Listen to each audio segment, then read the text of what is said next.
Students, welcome back to ID training centre. अब हम लोग का फर्स्ट लेक्चर एटॉमिक स्ट्रक्चर का कंप्लीट हो गया है। Now this will be your second lecture of atomic structure.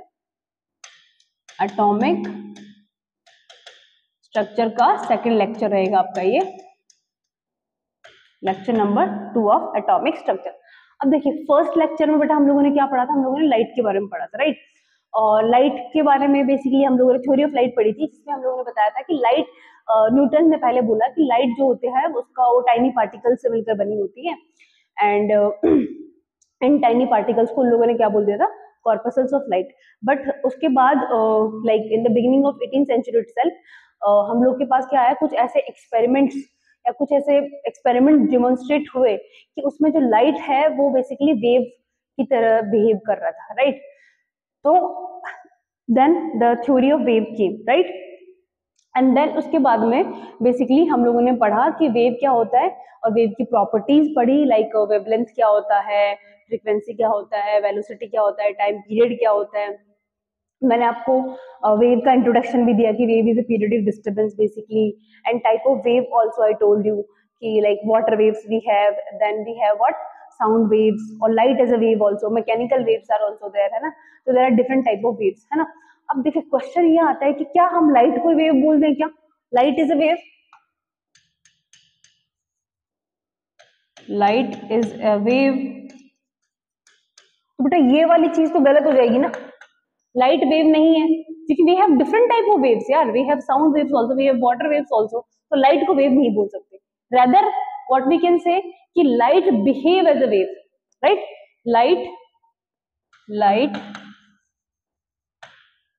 Light as a wave और बिहेव एज अ वेव,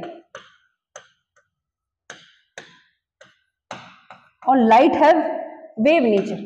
और क्या बोल सकते हैं, light have wave like nature,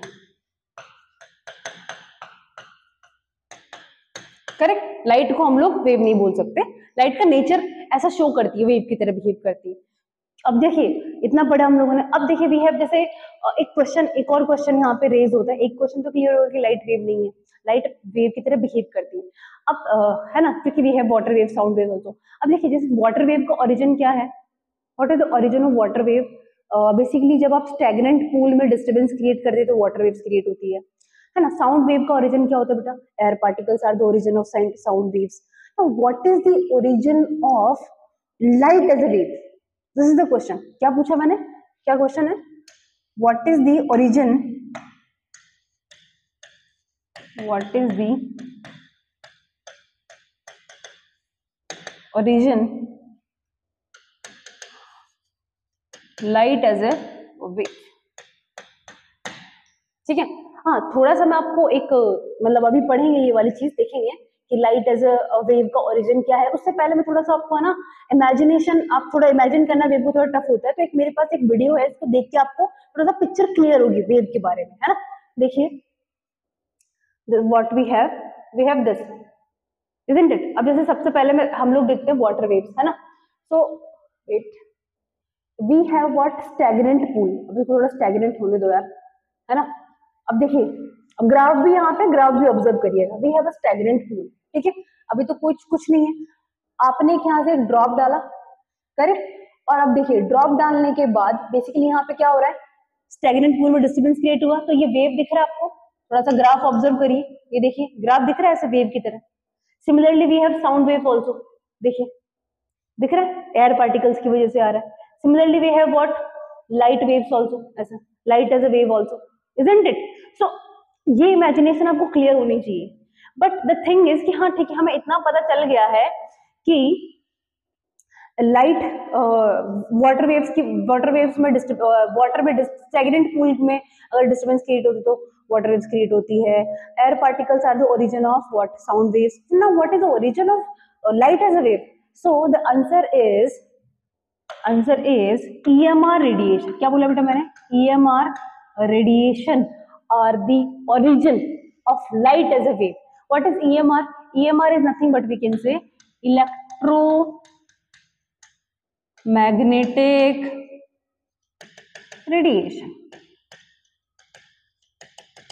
और आप इनको EMW भी बोल सकते हैं, इलेक्ट्रोमैग्नेटिक वेव। और क्या बोल सकते हैं, इलेक्ट्रोमैग्नेटिक वेव। क्लियर इतना? तो लाइट एज अ वेव का origin is what, electromagnetic radiation और इलेक्ट्रोमैग्नेटिक वेव। अब now there is a question कि मैम इलेक्ट्रोमैग्नेटिक रेडिएशन होता क्या है, इलेक्ट्रोमैग्नेटिक वेव होती क्या है, वी आर नॉट गेटिंग। तो इसको समझने से पहले कि क्या है इलेक्ट्रोमैग्नेटिक रेडिएशन, थोड़ा सा मैं आपको ना इसका जो प्री रिक्विजिट्स है इस पर्टिकुलर टॉपिक को समझने के लिए, वो मैं आपको थोड़ा समझाना चाहती हूँ। देखिए, सबसे पहले देयर इज अ साइंटिस्ट, है ना, जिनका नाम क्या है बेटा, जेम मैक्सवेल। क्या नाम है उनका, James Maxwell were the scientist जिन्होंने एक यूनिफाइड थ्योरी प्रपोज करी, which is what, theory of electromagnetism. क्या बोला बेटा मैंने, एक साइंटिस्ट थे जिन्होंने एक थ्योरी प्रपोज करी, थ्योरी ऑफ इलेक्ट्रोमैग्नेटिज्म, है ना। और उससे पहले जो इलेक्ट्रिक और मैग्नेटिक फील्ड थे वो दोनों ही सेपरेटली स्टडी करे जाते थे, but James Maxwell found the correlation between electric and magnetic field. अब कैसे वो कोरिलेशन उन लोगों ने फाइंड आउट करा, वो देखिए आप। अब देखिए, मतलब बेसिकली उन्होंने बोला कि इलेक्ट्रिक फील्ड से we can generate magnetic field, और मैग्नेटिक फील्ड से हम लोग इलेक्ट्रिक फील्ड जनरेट कर सकते हैं। दिस कोरिलेशन ही हैज फाउंड। ठीक है, हाउ? अब एक एग्जांपल देती हूँ मैं आपको इस चीज का कि आप लोगों ने अभी कभी बचपन में पढ़ा हो, है ना, जैसे कि एक चार्ज पार्टिकल है क्यों। अब ये जब चार्ज पार्टिकल ऐसे ही स्टैटिक है, मोशन में नहीं है, तो कौन सा फील्ड क्रिएट करता है अपने अराउंड, एक स्फेरिकल, बेसिकली इसके अराउंड एक स्फेरिकल क्या होता है, इलेक्ट्रिक फील्ड रहता है।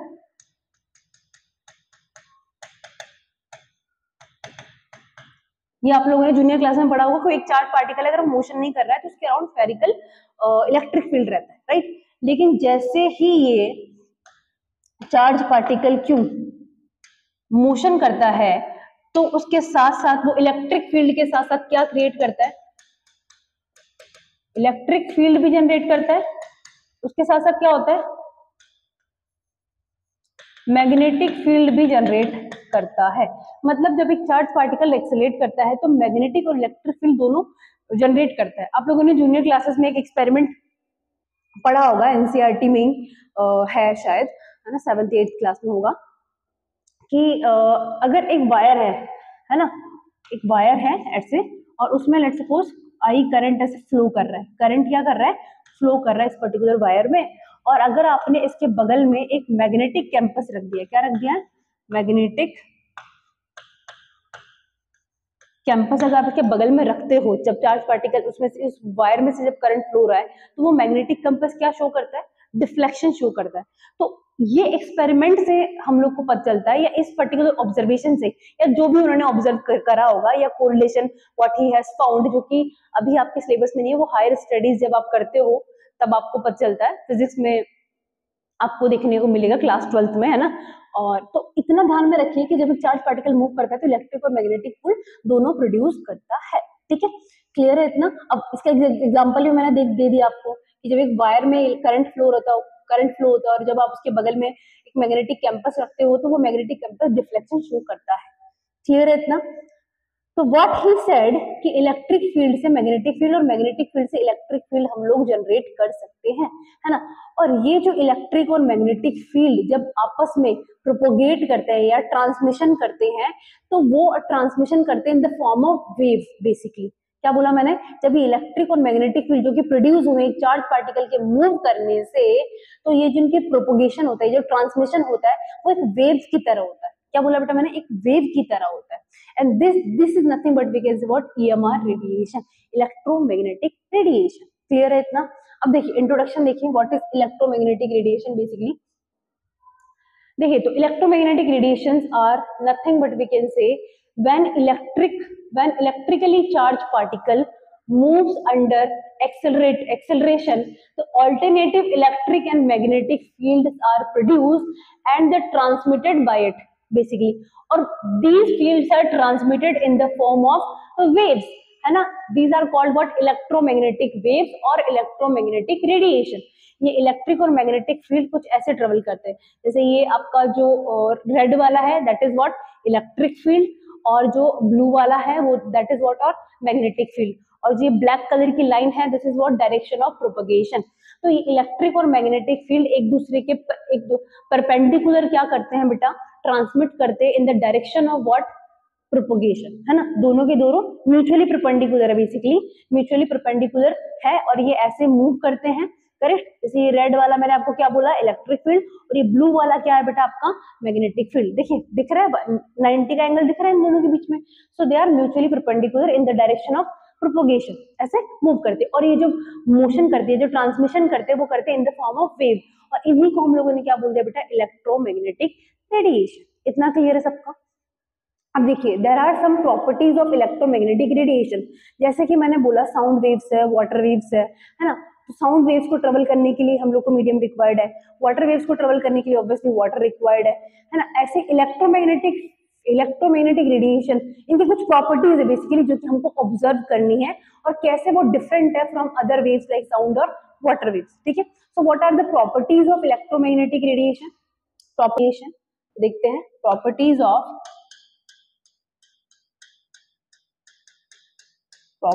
ऑफ EM रेडिएशन या इलेक्ट्रोमैग्नेटिक वेव्स की कुछ प्रॉपर्टीज है। पहली प्रॉपर्टी क्या है, unlike sound waves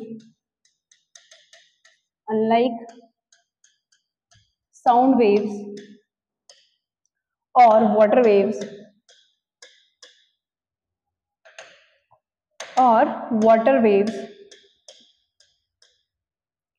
EM waves do not require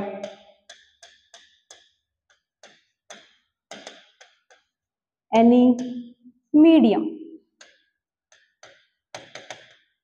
मतलब जैसे कि साउंड वेव वाटर और वाटर वेव को ट्रेवल करने के लिए मीडियम रिक्वायर्ड होता है, वैसे ही आपके जो भी EM रेडिएशन है उनको किसी मीडियम की जरूरत नहीं पड़ती, वो वैक्यूम में भी ट्रेवल कर सकते हैं। समझ में आ रही है, वैक्यूम में इजीली ट्रेवल करते हैं, ठीक है। सेकंड प्रॉपर्टी क्या है, दैट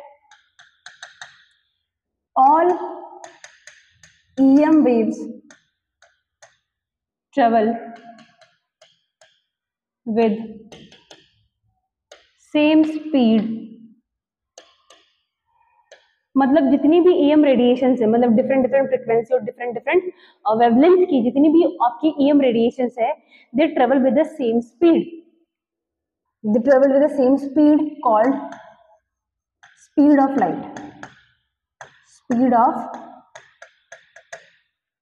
लाइट, जो कि कितनी होती है 3 × 10⁸ मीटर पर सेकेंड इन वैक्यूम, ठीक है। Then what is the third property, that electromagnetic wave does not affected by the external electric और मैग्नेटिक फील्ड। क्या बोला मैंने, electromagnetic waves EM waves does not affected by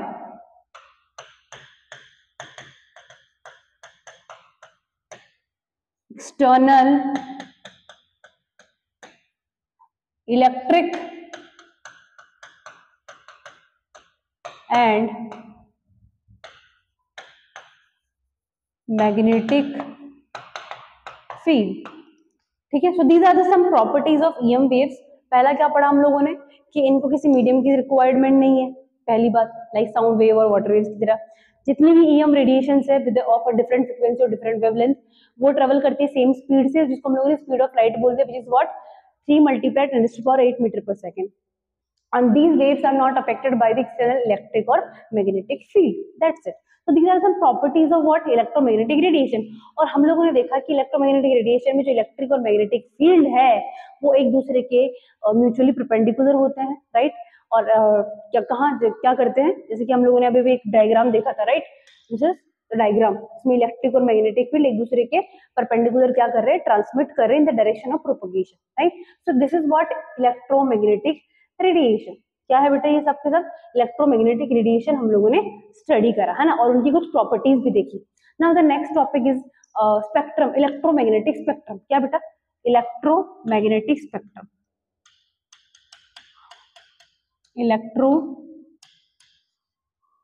magnetic spectrum. अब सबसे पहले तो आपको स्पेक्ट्रम क्लियर होना चाहिए, उसके बाद ही इलेक्ट्रोमैग्नेटिक स्पेक्ट्रम क्लियर होगा। स्पेक्ट्रम क्या होता है, जैसे कि आप लोगों ने जूनियर क्लासेस में पढ़ा होगा कि जब आप एक प्रिज्म से एक व्हाइट लाइट पास करते हो, है ना, this is what white light. जब आप एक प्रिज्म से एक व्हाइट लाइट पास करते हो तो ऑब्वियसली व्हाट यू ऑब्जर्व, आप लोग क्या ऑब्जर्व करते हो, तो ऐसे डिफरेंट डिफरेंट क्या मिलते हैं, कलर मिलते हैं, है ना।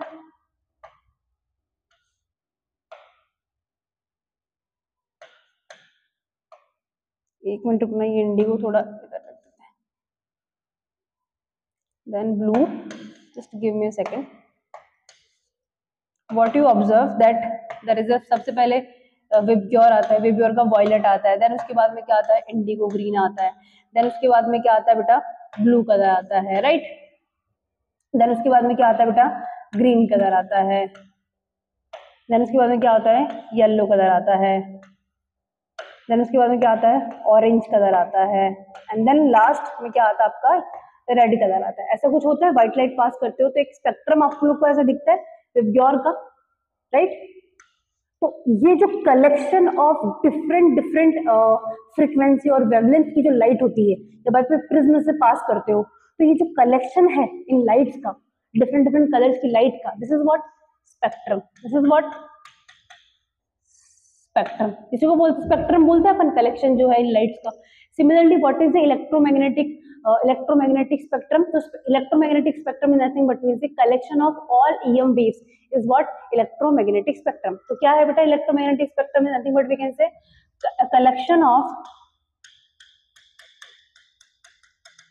collection of all EM waves of different frequency और वेवलेंथ। डिफरेंट फ्रीक्वेंसी और डिफरेंट वेवलेंथ की जो EMR रेडिएशंस होती है उनका collection is what electromagnetic spectrum. Clear है इतना? हाँ, अब देखिए बेसिकली स्पेक्ट्रम में होता क्या है, स्पेक्ट्रम में होता क्या है, आपके पास लेट्स सपोज एक ये वेव है, थोड़ा ठीक से ड्रॉ करते हैं, एक ही वेव है, थोड़ा और ब्रॉड कर देते उसको, ऐसे एक वेव है ना, ठीक है। फिर आप थोड़ा इधर चले दूसरी जगह चलोगे तो यू विल फाउंड कि ऐसा कुछ एक वेव दिखेगा। फिर थोड़ा और इधर आओगे तो थोड़ा और ऐसे पास पास में दिखेगी चीजें, इजंट इट। थोड़ा इसको और क्लोज कर देते हैं, ऐसा कुछ दिखेगा। तो आप यहाँ पे देख पा रहे हो कि ये वाली जो चीज है इसकी क्या है, हाई वेवलेंथ है या हायर वेवलेंथ बोल दो। This particular wave is what of higher lambda. ये वेवलेंथ क्या है आपकी, लोअर लैम्डा की, इजंट इट। ये हायर वेवलेंथ, इसका लैम्डा ज्यादा होगा, इसका लैम्डा थोड़ा और कम होगा, इसका लैम्डा थोड़ा और कम होगा, इजंट इट। और हमें पता है कि कल हम लोगों ने पढ़ा था कि फ्रीक्वेंसी और जो वेवलेंथ है दे आर इनवर्सली प्रोपोर्शनल। तो ऑब्वियसली अगर इसका लैम्डा ज्यादा है तो this is what of lower frequency, this is what of lower frequency. ये आपकी क्या होगी, हायर फ्रीक्वेंसी की होगी। So spectrum is a collection of lower higher और किसी की मीडियम फ्रीक्वेंसी या वेवलेंथ है, इट्स अ कलेक्शन बेसिकली। तो this is what electromagnetic spectrum. अब इलेक्ट्रोमैग्नेटिक स्पेक्ट्रम में we have different different electromagnetic waves, right. क्या बोला मैंने, in electromagnetic spectrum we have different different EMR radiation, है ना। क्या क्या होती है उसमें, देखिए इधर what type of radiations are there, बता देती हूँ आपको। जैसे हमारे पास हो गया radio wave, then we have what microwave, then we have what IR, है ना, then we have UV, then we have what visible, then we have what gamma rays, then we have what X-rays, then we have what cosmic rays. So इन सब radiations का जो collection है that is what बेटा spectrum, electromagnetic spectrum, है ना। अब देखिए इनका जो ऑर्डर है, देखिए क्या होता है इलेक्ट्रोमैग्नेटिक स्पेक्ट्रम, फटाफट से देखते हैं। सो a collection of electromagnetic waves of different frequency of light is what electromagnetic spectrum. It is clear. Now देखिए द वेवलेंथ, अब हमारे पास अभी हम लोगों ने क्या पढ़ा, रेडियो वेव्स, माइक्रोवेव्स, इंफ्रारेड, है ना, television waves, UV waves basically, sorry, television wave, then we have what visible, then we have what ultraviolet, then we have what x-ray, then we have what gamma rays, then we have what are cosmic rays। तो ये जो एक order लिखा है मैंने वो उनका decreasing order of wavelength, क्या है बेटा, डिक्रीजिंग ऑर्डर ऑफ वेवलेंथ, या फिर हम लोग क्या बोल सकते हैं, क्योंकि वेवलेंथ और फ्रीक्वेंसी एक दूसरे के क्या होते हैं, वेवलेंथ और फ्रीक्वेंसी में क्या रिलेशन होता है, frequency is equals to c by lambda. तो जिसका वेवलेंथ ज्यादा है, जैसे इसका वेवलेंथ ज्यादा है, किसका, रेडियो वेव्स का, तो उसका ऑब्वियसली फ्रीक्वेंसी क्या होगा, लो फ्रीक्वेंसी का होगा। समझ में आती है बात। This is what wavelength of decreasing और डिक्रीजिंग ऑर्डर, और it will be reverse order of what frequency. इसका अगर आप लोग जस्ट उल्टा ऑर्डर कर दे, ऐसा ये वाला ऑर्डर कर दे, तो ये नीचे वाला ऑर्डर किसका हो जाएगा, इसका फ्रीक्वेंसी का। किसका हो जाएगा बेटा, फ्रीक्वेंसी का ऑर्डर हो जाएगा, ये समझ में आती है। और ऊपर वाला ऑर्डर किसका है बेटा, लैम्डा का है, which is what decreasing order, isn't it. So ये आपको ध्यान में रखना है, यहाँ से बहुत सारे क्वेश्चन आते हैं, बहुत बार जेईई मेंस में डायरेक्ट सॉरी डायरेक्ट यहाँ से क्वेश्चन आ जाता है कि अरेंज करो ईएमआर रेडिएशंस को इन देयर इंक्रीजिंग और डिक्रीजिंग ऑर्डर ऑफ फ्रीक्वेंसी, या जो भी आपसे वो पैरामीटर्स पूछना चाहते हैं, बीट वेवलेंथ और बीट फ्रीक्वेंसी। आपको ये ऑर्डर ध्यान में रखना है बेटा। क्लियर है इतना सबको, ठीक है, आगे चले।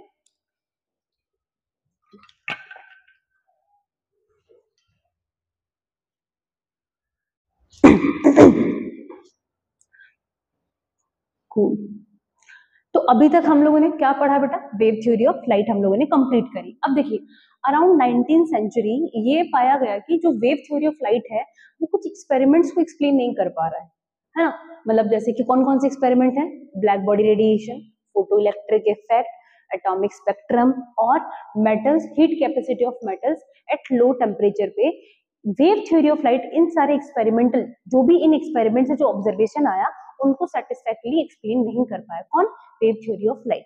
तो हम लोग क्या लिखेंगे, that around 19th century, around 19th century there are some experiments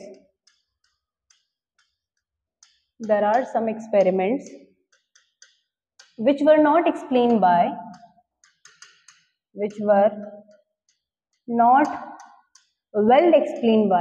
well explained by wave theory of light।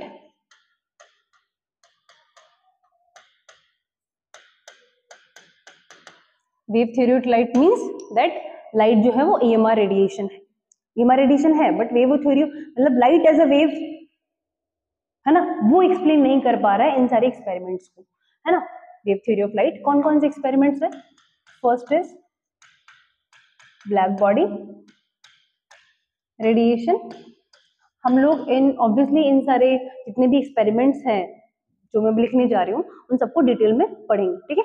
Black body radiation, second is what, जैसा कि मैंने बोला था क्या बेटा, फोटो इलेक्ट्रिक इफेक्ट,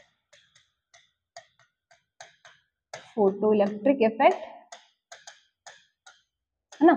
थर्ड क्या था बेटा, atomic spectrum of hydrogen, specially hydrogen की बात करेंगे, atomic spectrum of hydrogen.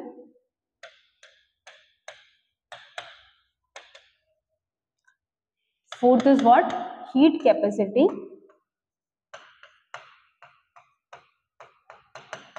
of metals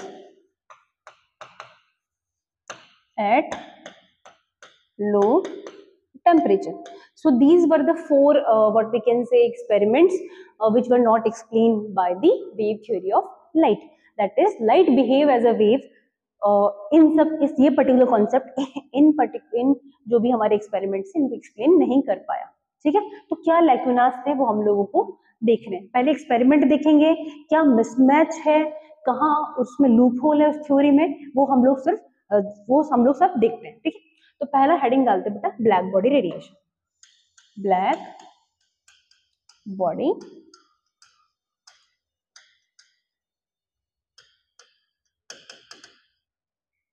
radiation. Now what is black body radiation? Black body radiation पढ़ने से पहले आपको थोड़ा सा प्री रिक्विजिट्स की जरूरत पड़ेगी, क्योंकि आप लोगों ने 10th क्लास में पढ़े होंगे वैसे तो, बट फिर भी एक बार मैं रिवाइज करवा देती हूँ। हमारे पास लेट्स सपोज एक बॉडी है, हम लोग बस देख रहे हैं कि मैटर के साथ व्हाइट लाइट कैसे बिहेव करता है ना। तो हमने यहाँ पे क्या लिया, व्हाइट लाइट ली,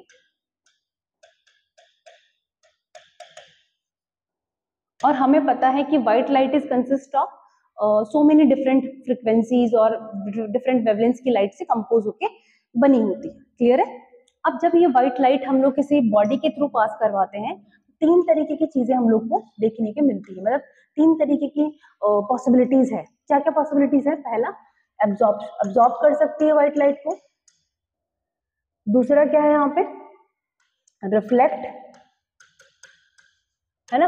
और तीसरा क्या हो सकता है बेटा? ट्रांसमिट। ये तीनों चीजें हो सकती हैं यहाँ पे। और हमें पता है कि रिफ्लेक्शन की वजह से ही हमें क्या मिलता है? कलर मिलता है ना। Whatever the colour you are observing, blue और ग्रीन लाइक अराउंड अस, जो भी चीजों का कलर होता है वो किस वजह से आता है? रिफ्लेक्शन की वजह से, राइट। तो कलर किस वजह से मिलता है हम लोगों को? रिफ्लेक्शन की वजह से, करेक्ट। रिफ्लेक्शन की वजह से हमें जो भी हमारे आसपास बॉडीज होती हैं उन सबका कलर देखने को मिलता है। ये आपने आपकी लोअर क्लासेस में पढ़ा होगा, ठीक है। अब देखिए अब देखिए इधर, what is black body? So see, black body is nothing but we can say it's a type of body जो कि वाइड रेंज ऑफ वेवलेंथ और फ्रिक्वेंसीज या तो इमिट कर सकता है या फिर क्या कर सकता है? एब्जॉर्ब कर सकता है। क्या बोला मैंने? What is black body? Black body is nothing but we can say, what is black body? A body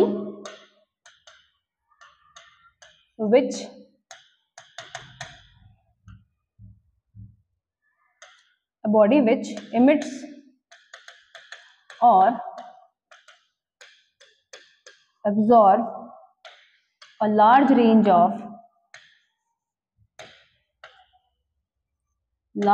of wavelength और फ्रीक्वेंसी।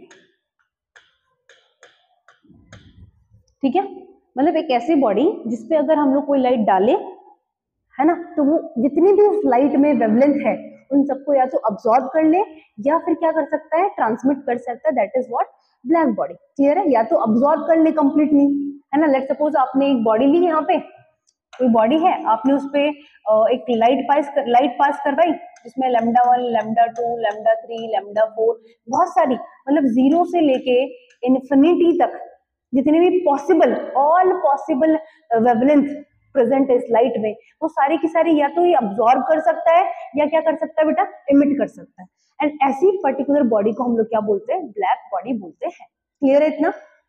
एग्जाम्पल क्या है? जैसे एग्जाम्पल हो गया सन, फिर एग्जाम्पल हो गया स्टार, और metal at high temperature, metals at high temperature. So these are the examples of what? Black body. जैसे सन है, उससे भी बहुत सारी रेडिएशन आती है ना, डिफरेंट डिफरेंट फ्रिक्वेंसीज की, wide range of what we can say, we are getting the wavelength, है ना, डिफरेंट डिफरेंट फ्रिक्वेंसी की। जैसे हमने अभी देखा रेडियो वेव्स भी आती है, यूवी वेव्स भी आती है, माइक्रोवेव्स भी आती है ना। एंड बहुत सारी हार्मफुल रेडिएशन, कुछ नॉन हार्मफुल रेडिएशन आती है सन से, इजंट इट? तो अब देखिए, अब ब्लैक बॉडी को थोड़ा और अच्छे से अगर अपन को समझना है ना, और वो एक्सपेरिमेंट अगर अपन को समझना है कि क्या मिसमैच है जो कि वेव थ्योरी ऑफ लाइट नहीं एक्सप्लेन कर पाया, तो उसके लिए हम एक डेली लाइफ एग्जांपल लेते हैं, विच is what? Metal at high temperature. अब एक बात बताइए, जब आप किसी मेटल को हीट करते हो, दिस व्हाट? मेटल या कोई भी बॉडी ले लो, कोई दिक्कत नहीं है, इसको आपने क्या करा? हीट करना स्टार्ट करा, है ना। This what?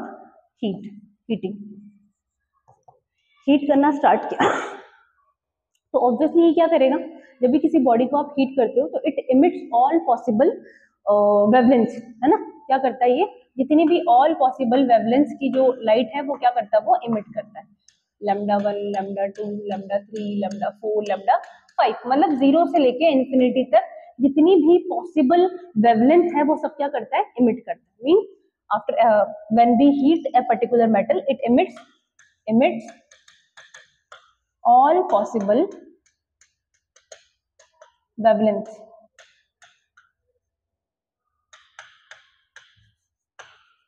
वेवलेंथ और फ्रीक्वेंसी, वेवलेंथ और फ्रीक्वेंसी की लाइट क्या करता है, वो इमिट करता है। इतना क्लियर है हीटिंग सबको। अब एग्जांपल जैसे आयरन है, जब आप आयरन को हीट करना स्टार्ट करते हो इनिशियली, तो उसका कलर क्या होता है, रेड होता है। पहले होता है ऑरेंज कलर, फिर होता है डार्क रेड, मतलब रेड कलर दिखता है, फिर उसके बाद में आता है व्हाइट कलर, फिर कौन सा और हीट करते तो क्या आता है, ब्लू कलर आता है। तो बेसिकली आप ये देख पा रहे हो कि आप जब भी उस मेटल को हीट कर रहे हो तो पहले कौन सा कलर आ रहा है, ऑरेंज, देन कौन सा कलर आ रहा है बेटा, ऑरेंज के बाद that is a red colour, और रेड के बाद सीधा कौन सा कलर आ जाता है, बेसिकली आपका ब्लू कलर ऑब्जर्व होता है जब आप आयरन की रॉड को क्या करते हो, हीट करते हो। हीटिंग आयरन रॉड, जब आप आयरन की रॉड को हीट करते हो तो ऑरेंज, रेड और फिर लास्ट में ब्लू कलर आता है। जब आप लेफ्ट टू राइट जाने पे आप टेम्परेचर क्या कर रहे हो, इंक्रीज कर रहे हो। अब आप बोलोगे, देखिए आपने बताया मैम कि टेम्परेचर जब भी किसी बॉडी को या मेटल को हीट करते हैं तो वाइड रेंज ऑफ वेवलेंथ की लाइट क्या करता है, इमिट करता है ना। तो फिर हमें ऑरेंज, रेड और ब्लू क्यों दिखाई दे रहा है डिफरेंट डिफरेंट टेम्परेचर पे, तो इसलिए बेटा कि जिसकी इंटेंसिटी ज्यादा होगी, जिसकी अमाउंट ज्यादा होगी वही दिखाई देगा। जैसे कम टेम्परेचर पे रेड कलर की इंटेंसिटी ज्यादा है, उसका अमाउंट ज्यादा है, तो वही दिखाई देगा। फिर आपने और ज्यादा टेम्परेचर बढ़ाया तो और रेडिएशन भी इमिट हो रही है, नो डाउट, रेड भी इमिट हो रही है वहां पे, ब्लू भी इमिट हो रही है वहां पे, ऑरेंज भी इमिट हो रही है वहां पे, वॉयलेट भी इमिट हो रही है, सारी इमिट हो रही है, बट इंटेंसिटी किसकी ज्यादा है, ब्लू की ज्यादा उस पर्टिकुलर टेम्परेचर पे, इसलिए हमें कौन दिख रहा है, ब्लू दिख रहा है। समझ में आती बात। अब जैसे आपने टेम्परेचर कम करा तो नो डाउट, लेट्स सपोज ये टेम्परेचर T1 था, ये टेम्परेचर T2 था, ये टेम्परेचर T3 था, है ना, और T3 T1 हायर है, तो लोअर टेम्परेचर पे आपको ऑरेंज दिख रहा है जब आप हीट करना स्टार्ट कर रहे हो, लेट्स सपोज, है ना। तो ऐसा नहीं सिर्फ ऑरेंज ही है, और भी इमिट हो रही है, बट उनकी इंटेंसिटी इतनी कम है कि we are not able to observe, isn't it. उनकी वेवलेंथ इतनी कम है कि हम ऑब्जर्व नहीं कर पा रहे, बस ऑरेंज की इंटेंसिटी इतनी ज्यादा है, उसका अमाउंट इतना ज्यादा है कि वो दिखाई दे रहा है। फिर आपने और हीट किया तो अब ऐसा नहीं कि ऑरेंज गायब हो गया, ऑरेंज है, बट द थिंग इज कि उनका अमाउंट बहुत कम है, क्लियर है। फिर आपने और टेम्परेचर हीट किया या टेम्परेचर बढ़ाया तो ब्लू कलर दिख रहा है, तो ऐसा नहीं ऑरेंज और रेड नहीं है, बस इंटेंसिटी कम है इसलिए ब्लू दिख रहा है, इंटेंसिटी कम इसलिए ये दोनों नहीं दिख रहे और ब्लू दिख रहा है क्योंकि ब्लू का अमाउंट और इंटेंसिटी ज्यादा है। समझ में आती है बात, इतनी क्लियर है। तो मेटल को जब हाई टेम्परेचर पे हीट करते हैं तो this is the one of the example of what, black body radiation. So black body radiation is nothing but we can say कि एक ऐसी बॉडी जो कि उस पे इंसिडेंट होने वाली लाइट को, इंसिडेंट होने वाली लाइट में जितनी भी all possible range of wavelength है उसको या तो एब्जॉर्ब कर ले या उसको इमिट कर दे, ऑल पॉसिबल, जीरो से लेकर इन्फिनिटी तक जितनी भी पॉसिबल आपकी वेवलेंथ है उनको या तो अब्सॉर्ब कर ले या इमिट कर दे, that particular body is what, black body. And metal also act as a black body when we heat at a very high temperature. It is clear. तो अब देखिए, अब इसका जो भी हम लोगों ने मेटल को जब हीट किया तो क्या हमारे पास प्लॉट आता है, हम लोगों ने ग्राफ प्लॉट किया है ना, based on the above observation only, intensity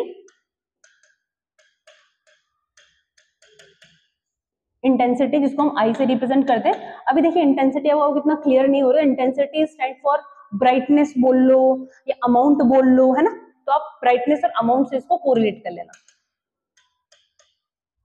amount और ब्राइटनेस,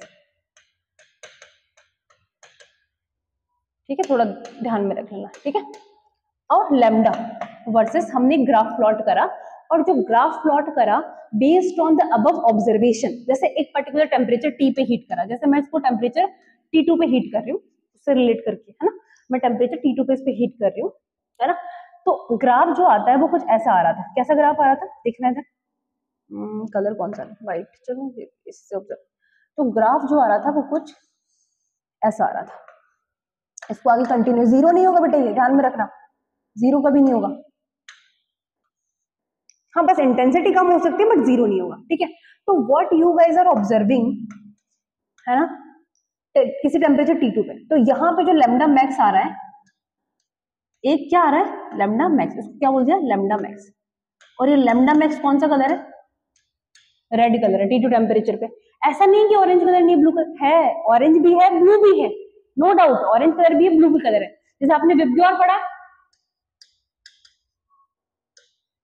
विबग्योर पढ़ा अपन ने, तो हमें पता है कि लेफ्ट टू राइट जाने पे लैम्डा क्या होता है, इंक्रीज, सबसे ज्यादा वेवलेंथ होती है ना, और एनर्जी क्या होती है सबसे कम होती है। एनर्जी सबसे ज्यादा किसकी होती है, ब्लू लाइट की, और सॉरी वॉयलेट की और ब्लू की कंपेयर टू रेड। जैसे आपने देखा होगा कभी, अगर आपने ट्राई किया होगा तो लकड़ी से जो आग आती है जब आप वुड को बर्न करते हो जलाते हो, तो जो फ्लेम निकलती है वो रेड कलर की होती है ना, और जो गैस की जो फ्लेम है वो कैसी होती है, ब्लू कलर की होती है।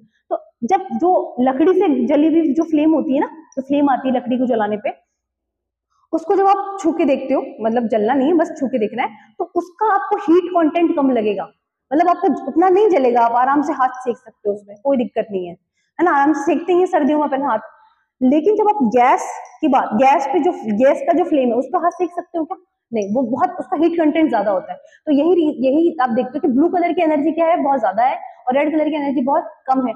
वेरएज रेड कलर की वेवलेंथ बहुत ज्यादा है और एनर्जी क्या है उसकी कम है। क्लियर है इतना? तो आप यहाँ ये ऑब्जर्व कर पा रहे हो, हीट कर रहे हो मेटल, आयरन का मेटल लेके चलो, तो यहाँ पे जब आप T2 टेम्परेचर पे हीट कर रहे हो तो सबसे ज्यादा इंटेंसिटी आपको कौन से कलर की मिल रही है बेटा, रेड कलर की, उसका अमाउंट ज्यादा है। ऐसा नहीं कि रेड ऑरेंज और ब्लू नहीं, ऑरेंज और blue is also there, but their intensity low, intensity low है, जिसकी अमाउंट ज्यादा है वही तो पीक पे दिखेगा। अब आप देख रहे हो यहाँ पे वेवलेंथ कम, कम वेवलेंथ की अमाउंट काफी कम है, और ज्यादा वेवलेंथ का अमाउंट भी क्या है, जिसकी वेवलेंथ काफी ज्यादा है, हायर वेवलेंथ वालों का अमाउंट कम है, लोअर वेवलेंथ वालों का भी अमाउंट कम है। बस एक ऐसी इस पॉइंट पे एक ऐसा हम लोग को एक लाइट मिली है which is what, red colour का, जो रेड कलर है उसकी इंटेंसिटी सबसे ज्यादा है उस पर्टिकुलर टेम्परेचर पे। तो ये हम लोगों के ग्राफ देखने को मिला। आप देख रहे हो पहले हम लोगों ने क्या करा, ऑरेंज फिर ब्लू, तो टेम्परेचर के साथ इसका कोरिलेशन है कि नहीं ये बताइए,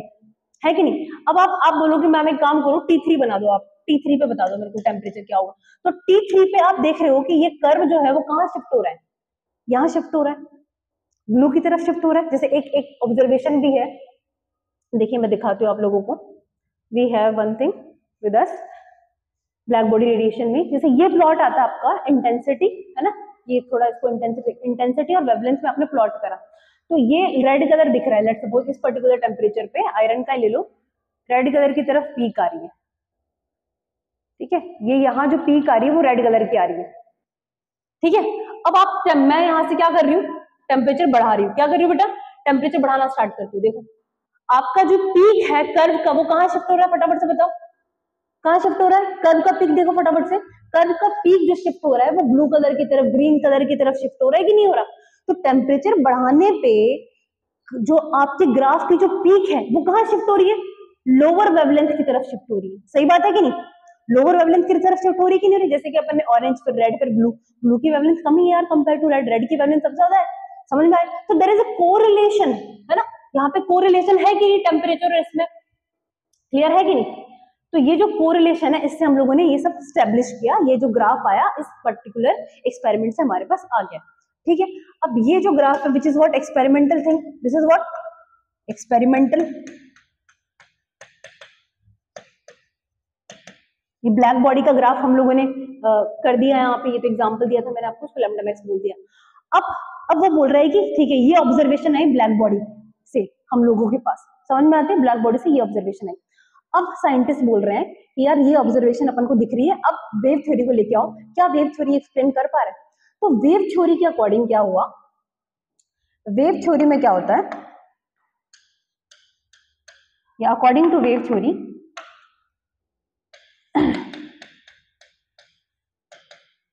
according to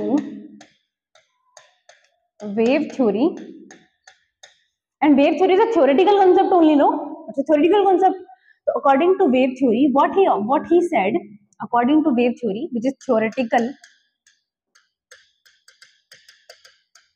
what he said that intensity and lambda have this particular relation, मतलब intensity और lambda में जो relation है वो कुछ ऐसा दिखता है, ये रिलेशन है, that is intensity is inversely proportional to lambda की पावर 4।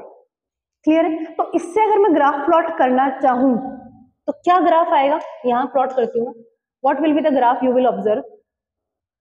यू विल ऑब्जर्व कि ये जो ग्राफ है वो यहां तक तो सेम आ रहा है, मतलब हायर वेवलेंथ में तो ये काम में दे रहा है, जिनकी वेवलेंथ हाई है वहां तक तो ये सिमिलर है, मतलब यहां तक तो इनमें सिमिलरिटी है। लेकिन ये पीक कैसे आई और डिक्रीज कैसे हो गया, this could not explained by wave theory of light. वो नहीं बता पाई कि पीक क्यों आ रही। वो बोल रहे हैं कि इंटेंसिटी और लाइट में रिलेशन मेरे अकॉर्डिंग ये होता है, intensity is inversely proportional to 1 by lambda की पावर 4। तो ग्राफ कुछ ऐसा आना चाहिए, लेकिन एक्सपेरिमेंटल ऑब्जर्वेशन ये है, दिस इज व्हाट थ्योरेटिकल। ये क्या है? Theoretical which is what wave theory के according. So there is a mismatch है कि नहीं भाई? ग्राफ एक्सपेरिमेंटल ऑब्जर्वेशन ये है, तुम्हारी थ्योरी कह रही है कि ऐसा आना चाहिए ग्राफ, तो there is a mismatch. Observation experiment थोड़ी गलत हो, जो एक्सपेरिमेंट कर उसका एक्सप्लेन करना चाहिए उस चीज को। नहीं एक्सप्लेन करे इसकी थ्योरी, जब नहीं एक्सप्लेन कर रही तो मतलब आपकी थ्योरी क्या है? फेल है, इनकम्प्लीट है, इजंट इट? कुछ ना कुछ लूप होल्स है आपकी थ्योरी में। तो उन लूप होल्स को ये क्लियर है इतना? तो उन लूप होल्स को कवर करने के लिए देयर वाज वन साइंटिस्ट जिनका नाम क्या था? Max Planck. मैक्स प्लांक आए, उन्होंने वेव थ्योरी में क्या करे बेटा? कुछ मॉडिफिकेशंस करे। अब क्या मॉडिफिकेशन करे, क्या उन्होंने अज्यूम करा, क्या अजम्पशन जो भी उनके लूप होल्स थे वेव थ्योरी के वो उन्होंने रिमूव करे and he gave his theory, है ना? तो कौन आया? To overcome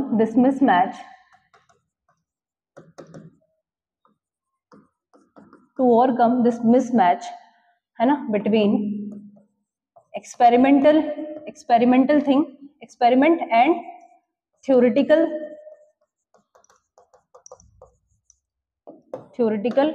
observation,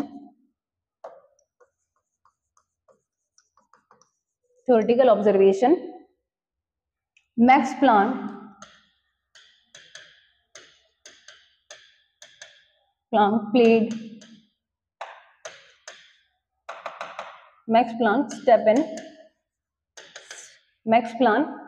Planck step in, है ना, उन्होंने step in किया and he remove or he what we can say modified wave theory of light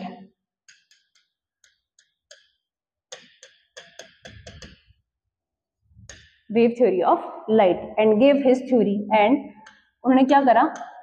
wave theory में मॉडिफिकेशन करके या जो भी चेंजेस उन्होंने, जो भी assumption उन्होंने लिया और अपनी एक theory the which is what quantum theory of light,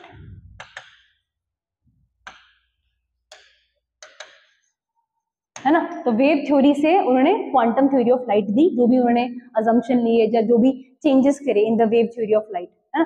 क्योंकि ये जो जितने भी हम लोगों ने एक्सपेरिमेंट देखे ना अभी, जितने भी एक्सपेरिमेंट है विच इज व्हाट, ये वाले 4 एक्सपेरिमेंट देखे थे, फोटो इलेक्ट्रिक इफेक्ट, है ना? मैं आपको थोड़ा सा हाँ डिस्क्लेमर देती हूँ उसका। ये जितने भी अपन लोगों ने 4 इफेक्ट देखे थे, black body, photo electric, atomic spectrum और heat capacity of metals at low temperature, these experiments were not explained by the wave theory of light। मतलब light as a wave cannot explain। अगर आपका light wave की तरह behave करता है, अगर उसका वेव नेचर है, तो ये एक्सपेरिमेंट उसके वेव नेचर के थ्रू एक्सप्लेन नहीं होते। These experiments are explained by the particle nature of wave। क्या बोला मैंने? Sorry, particle nature of light. Light के 2 नेचर पहले पढ़े अपन ने, वेव नेचर भी है, पार्टिकल नेचर भी है। कुछ एक्सपेरिमेंट्स वेव नेचर के थ्रू एक्सप्लेन किए गए, कुछ एक्सपेरिमेंट पार्टिकल नेचर के थ्रू, जैसे ये एक्सपेरिमेंट पार्टिकल नेचर के थ्रू एक्सप्लेन किए गए। कुछ एक्सपेरिमेंट जैसे डिफ्रैक्शन, है ना, ये एक्सपेरिमेंट डिफ्रैक्शन और इंटरफेरेंस लाइट का, है ना, बेसिकली वो वेव थ्योरी के अकॉर्डिंग एक्सप्लेन किए गए। फिर से एक बार मैं लिख देती हूँ, यहाँ पे देखिए, हम लोग बोल सकते हैं इधर कि लाइट जो है उसके 2 नेचर है। कौन सा बेटा? वेव नेचर, और दूसरा कौन सा था? Particle nature. क्लियर है? अब इनके दोनों जो एक्सप्लेनेशन है वो बेसिकली क्या है यहाँ पे, तो एक्सपेरिमेंट जो थे लाइट के, या कुछ एक्सपेरिमेंट जो थे हमारे पास, वो वेव नेचर के थ्रू एक्सप्लेन हुए लाइट के। कुछ एक्सपेरिमेंट जो है पार्टिकल नेचर के थ्रू एक्सप्लेन हुए, जैसे ब्लैक बॉडी और photo electric effect, atomic spectrum, these were explain through what, particle nature of light. And diffraction and interference are explain by what, wave nature of light. तो क्या light के दोनों ही nature exist करते हैं, है ना? अब आगे जाके एक डिबेट भी आएगी, एक नया कॉन्सेप्ट भी आएगा कि लाइट हैज ड्यूअल नेचर, है ना? तो वो पढ़ने से पहले अपन को पहले क्या पढ़ना है, प्लैंक्स थ्योरी और क्वांटम थ्योरी ऑफ लाइट। तो देखिए क्या होता है क्वांटम थ्योरी ऑफ लाइट, वो स्टार्ट करते हैं अपन। स्टार्ट करें, Planck's quantum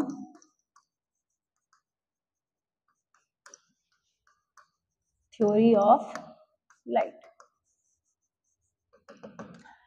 So what modification he has done, first of all he said that कोई भी मैटर जो है वो रेडिएशन एब्जॉर्ब और इमिट करता है इन अ डिस्क्रीट यूनिट, ना कि कंटिन्यूस मैनर में। समझ में आ रही बात? मतलब लाइट जो है, कोई भी मैटर अगर है, अगर वो एब्जॉर्ब और इमिट करेगा तो वो डिस्क्रीट फॉर्म में एब्जॉर्ब और इमिट करता है, ना कि कंटिन्यूस फॉर्म में। सारा चीज तो उन्होंने बोला, क्या बोला? A matter emits or absorb radiation in discrete unit, not continuous manner, not in continuous manner। मतलब लाइट जो है, कोई भी रेडिएशन जो है, मैटर अगर अब्जॉर्ब और इमिट करेगा तो वो डिस्क्रीट फॉर्म में अब्जॉर्ब और इमिट करेगा इंस्टेड ऑफ कंटिन्यूस फॉर्म। ठीक है, अब देखिए और क्या बोला, और इस स्टेटमेंट को और कैसे बोला जा सकता है, और what he said that if light is not wave, then light is what, then light is, then he what he said that if light is not wave, so he assumed that light is made up of what we can say discrete units basically, और हम लोग बोल सकते हैं that light is nothing but we can say packets of energy। what he said, if light is not made up of, if light is not wave, if light is not a wave, the wave, then he assumed that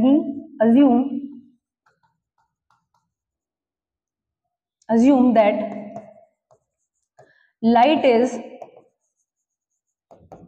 made up of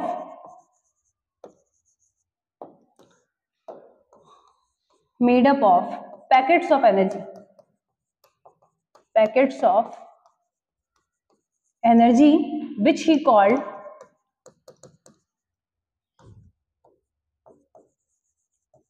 called quanta or photon, which we called quanta or photon। means he is saying कि light जो है वो ऐसे नहीं है, this is not light.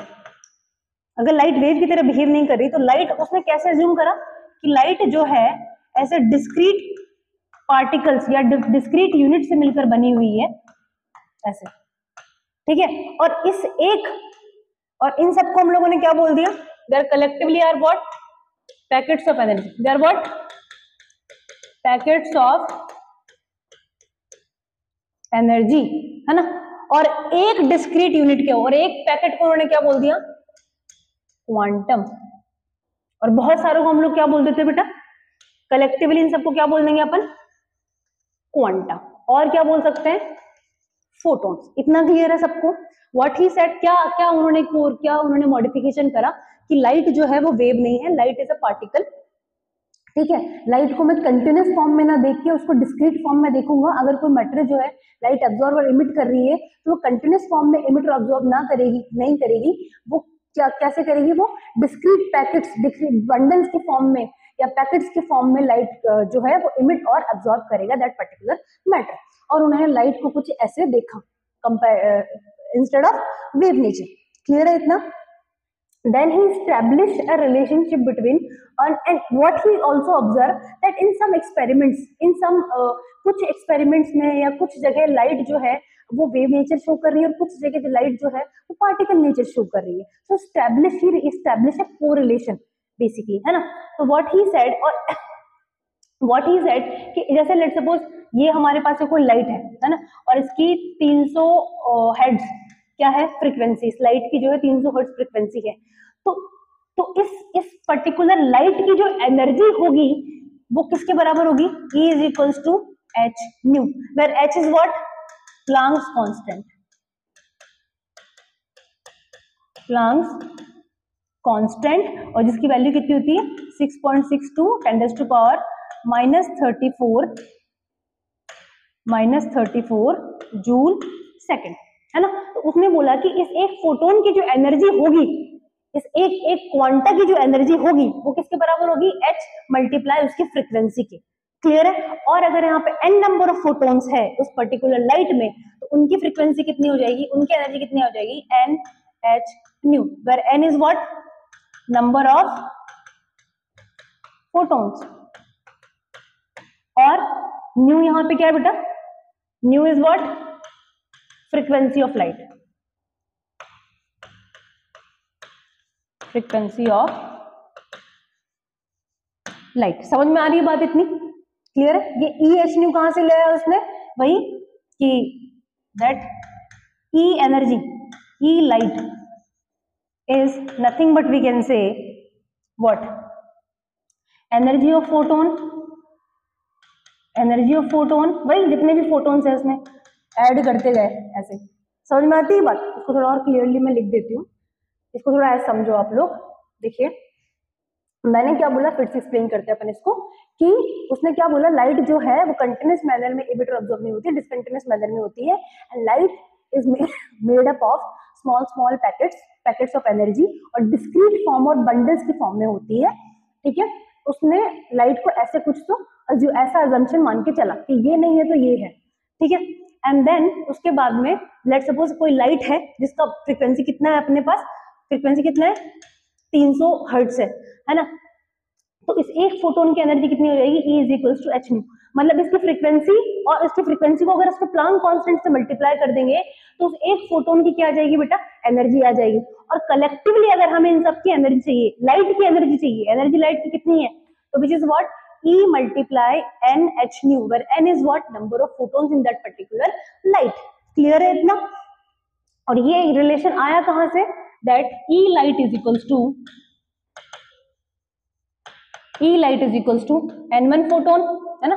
तो इसकी energy E1, फिर N2 फोटोन, फिर इसकी energy E2, similarly N3 photon, फिर उसकी एनर्जी E3, और ऐसे करके हमारे पास N फोटोन और इसकी एनर्जी En करके उन्होंने कलेक्टिवली क्या लिख दिया, that E light is equals to what, क्या हो गया, N multiply H nu. Clear है इतना. This is what, energy of photon multiply कितने नंबर ऑफ फोटोन्स है. क्लियर है. तो दिस पर्टिकुलर रिलेशन ही has established for a light. And at the same point of time you can see the correlation between the wave nature of light and particle nature of light. कैसे, देखो उसने एक photon की energy कितनी बोली, E is directly proportional to what, frequency. तो frequency किसका characteristic है, वेव का ही है. और एनर्जी किसके लिए बोला उसने, पार्टिकल की. सही बात है कि नहीं. और फिर जैसे ही उसने प्रोपोर्शनलिटी कांस्टेंट हटाया तो क्या आ रहा अपने पास, E is equals to h nu. और हमें पता है न्यू इज इक्वल्स टू क्या होता है, C बाई लैम्डा, हमने पढ़ा है. तो यहाँ पे C by lambda is equals to what, E.